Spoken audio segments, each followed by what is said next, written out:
कहानियों का दौर तो ख़त्म सा ही हो गया है, जो हम बचपन में सुना करते थे। चलिए आज एक बहुत अच्छी सी कहानी सुनाते हैं जो हमने सुनी थी और आप सबने भी सुनी होगी। हो सकता है नई जनरेशन के बच्चों ने ना सुनी हो। कहानी है बाबा भारती की, उनके घोड़े सुल्तान और डाकू खड़क सिंह की। बड़ी मशहूर कहानी है, हम लोग को बचपन में क्लास में भी पढ़ाई जाती थी। बाबा भारती एक गाँव में रहते थे, सीधे-साधे इंसान थे। और अपनी खेती-बाड़ी करके और इस तरीके से अपना जीवन-यापन अच्छे से चला रहे थे। उनको घोड़ों का बहुत शौक था। उनकी बड़ी इच्छा थी कि कभी वो एक घोड़ा खरीद पाएँ।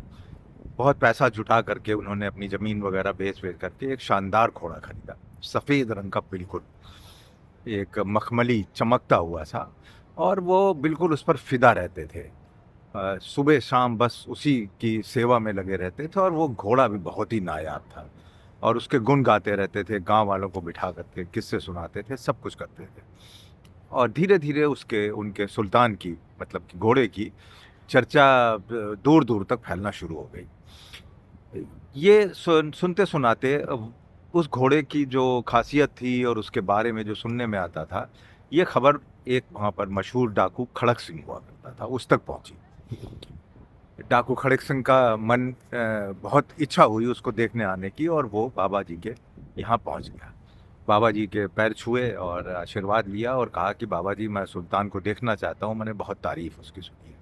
बाबा जी बड़े गर्व के साथ उसको अपने अस्तबल में ले गए और उसने देखा तो उसकी आँखें भी फटी की फटी रह गईं घोड़े को देख के। और मन ही मन उसने सोचा कि ये घोड़ा तो मैं बाबा जी से ले ही लूँगा। उसने बाबा जी को कह भी दिया कि बाबा जी, आप ये घोड़ा मुझे कितने में दे सकते हैं क्या? बाबा जी ने साफ मना कर दिया। तो उसने बाबा जी को चैलेंज किया कि ये घोड़ा तो मैं आपसे ले ही लूँगा, और वो ये कहकर चला गया। बाबा जी की नींद उड़ गई, रातों-रात पहरा देते थे, जागते थे, अस्तबल में बैठे रहते थे कि पता नहीं कब खड़क सिंह आ जाएगा और घोड़े को ले जाएगा ज़बरदस्ती चुरा करके। बहुत समय बीत गया, खड़क सिंह नहीं आए। बाबा जी भी थोड़े कूल डाउन हो गए कि अब जो शायद वो नहीं आएगा, वो ऐसे ही कह-वह करके चला गया है। एक दिन बाबा जी अपने घोड़े के संग सुल्तान पे बैठ के बड़े रुआब-दुआब से निकले टहलने के लिए, घूमने के लिए, और वो जा रहे थे। रास्ते में उनको एक भिखारी सा आदमी और बड़ा जख्मी सी हालत में उनको दिखाई दिया, और उसने बहुत बाबा जी से रिक्वेस्ट करी कि मुझको अस्पताल पहुंचा दो किसी भी तरीके से, मैं बहुत अ, अ, परेशानी में हूँ और मेरे को चोट लग गई है, ये वगैरह वगैरह करके बाबा जी को उस पे तरस आ गई। उन्होंने उसको घोड़े पर बिठा लिया। बस घोड़े पर बैठते ही क्या था कि बस 1 आध मिनट के अंदर ही जो है वो जो ज़ख्मी भिखारी था वो बिल्कुल अकड़ के बैठ गया और धक्का देके बाबा जी को घोड़े पर से गिरा दिया। और वो तन कर बैठा और उसने वहीं से चिल्ला कर कहा कि बाबा जी, अब घोड़ा मेरा हो गया।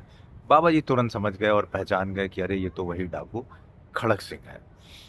बाबा जी बिल्कुल सन्न रह गए और वो अट्टहास लगाता हुआ आगे बढ़ने को हुआ तो बाबा जी ज़ोर से चिल्लाए कि खड़क सिंह, मेरी एक बात सुन लो बस, उसके बाद तुम घोड़े को ले जाना। खड़क सिंह रुक गया, ठहरा।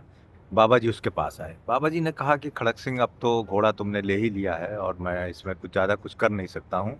लेकिन अगर तुम मेरी एक बात मान लो, तो मैं जो मुझे अफ़सोस है या मैं जो तुम्हें बद्दुआ देने वाला हूँ इसको लेकर के, वो मैं नहीं दूँगा। खड़क सिंह ने कहा, बताइए क्या कहना है?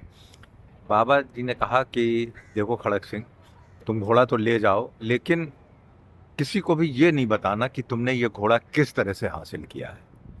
बस मेरी यही विनती है।